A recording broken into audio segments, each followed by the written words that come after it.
बाद स्वाध्याय में मित्रों हमें प्रश्न दिए गए हैं जिन्हें उत्तर हमें एक एक वाक्य में देने हैं। देखते हैं क्या कहना चाहते हैं। लेखक को किस बात की खब्द है। खब्द मैंने जब आपको गद्य शुरू किया तभी बताया कि खब्द यानी धुन। लेखक को किस बात की धुन लगी हुई है, तो यह जो सवाल है वह हमारा जवाब आएगा। जो लेखक का सवाल है कि आप कृपा कर यह बतलावे कि क्या कारण है कि हमारे देश में पुरुषों के रहते हुए इतने बड़े बड़े आंदोलन होते हुए देश कुछ उन्नति नहीं कर रहा है, ज्यों का त्यों ही पड़ा हुआ है। तो इसका कारण क्या है।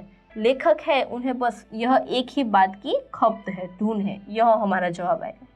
उसके बाद का सवाल है कि कुटुंब व्यवस्था किस प्रकार नष्ट हो गई।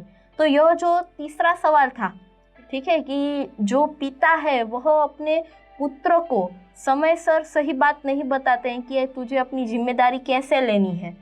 तो पिता पुत्र को जब समय सर नहीं बतलाते हैं उनके कर्तव्य के बारे में, तभी जो कुटुंब व्यवस्था होती है वह नष्ट हो जाती है, क्योंकि एक पुत्र समझ नहीं पाता समय सर कि उसकी जिम्मेदारियां क्या है और उसके बाद वह उठाना नहीं चाहता। और इसी प्रकार जो है हमारे देश की बहुत सारी ऐसी कुटुंब व्यवस्थाएं हैं जो नष्ट हो गई हैं।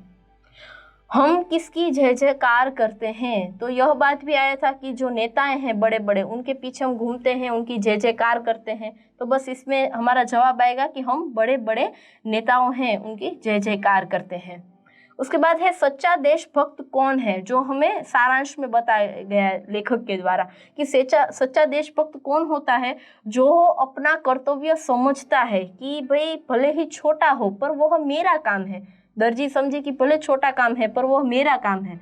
तो हर कोई अपना कर्तव्य समझे, फिर चाहे वह छोटा हो या बड़ा, तो वही सच्ची देशभक्ति है और वही इंसान सच्चा देशभक्त है। तो इस प्रकार स्वाध्याय के यह प्रश्न हमें 1 मार्क्स में पूछे जाते हैं, जिनके जवाब इस तरह से।